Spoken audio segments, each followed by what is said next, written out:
संजय केळकर भाजपचे विजयी आमदार आणि एकनाथ शिंदे त्यांच्यासह खासदार नरेश म्हस्के आनंद आश्रम इथं पोहोचलेले आहेत। आनंद आश्रमात ठाण्यामध्ये इथं पाहायला मिळत आहे। विजयी झाल्यानंतर शिंदेंनी आनंद आश्रम गाठल्याचं पाहायला मिळत आहे। तिथं भाजपचे संजय केळकर देखील पोहोचले। दुसऱ्या दृश्यांमध्ये आपण पाहतोय फडणवीस नागपूरला पोहोचलेत। फडणवीसांसह चंद्रशेखर बावनकुळे देखील आहेत आणि फडणवीसांच्या आईकडनं त्यांचं औक्षण केलं जात आहे।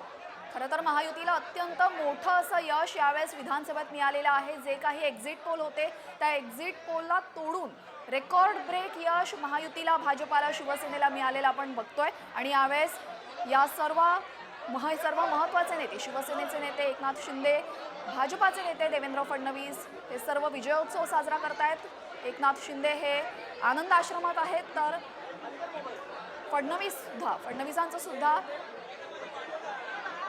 देवेंद्र फडणवीस हे नितीन गडकरी यांच्या घरी गेलेले आहेत आणि फडणवीसांचं औक्षण यावेळेस त्यांच्या पत्नी करतायत। आणि विजय जल्लोष सध्या पाहायला मिळतोय। गडकरींच्या निवासस्थानी फडणवीस पोहोचलेत। प्रवीण दरेकर देखील तिथं पोहोचलेत। विजयी आनंद साजरा केला जातो। दोन्हीकडे आपण ही दृश्य बघतोय। थेट दृश्य ठाण्यातली आहेत, थेट दृश्य नागपुरातली आहेत आपल्या समोर आहेत। आनंद आश्रमात एकनाथ शिंदे आणि आमदार संजय केळकर पोहोचलेत, तर दुसरीकडे गडकरींच्या निवासस्थानी चंद्रशेखर बावनकुळे असतील, देवेंद्र फडणवीस असतील, ते देखील उपस्थित। त्यांचं औक्षण केलं जात आहे अमृता फडणवीसांकडनं। तर भाजप आणि शिवसेनेच्या कार्यकर्त्यांचा जल्लोष सुद्धा आपल्याला ऐकायला येतोय। अत्यंत उत्साहाचं असं वातावरण महायुतीच्या गोटामध्ये असल्याचं आपल्याला चित्र बघायला मिळतंय। मोठं यश यावेळेस महायुतीने संपादन केलेले। खरं तर लोकसभेला मोठा फटका राज्यामध्ये महायुतीला बसलेला होता, मात्र त्या फटक्यातून उभरत महायुतीने आता मोठं यश इथे संपादित केलेलं आहे। महायुतीच्या जवळपास 131 जागा निवडून आलेल्या आहेत राज्यभरात।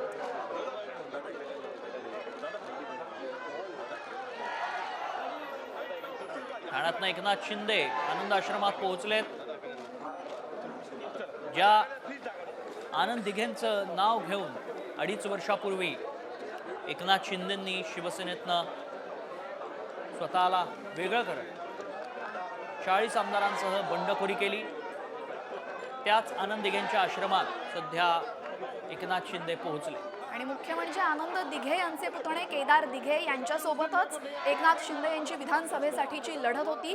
केदार दिघे यांना मोठ्या फरकाने हरवत एकनाथ शिंदे कोपरी पाचपाखडी या विधानसभा मतदारसंघामध्ये विजयी झालेले आहेत आणि त्यामुळे हा विजयोत्सव साजरा करण्यासाठी ते थेट आनंद आश्रमात पोहोचलेत आणि त्याचमुळे आनंद दिघे यांचे समर्थक अगदी खंबीरपणे एकनाथ शिंदे यांच्याच पाठीशी उभे असल्याचं चित्र आपल्याला दिसतंय।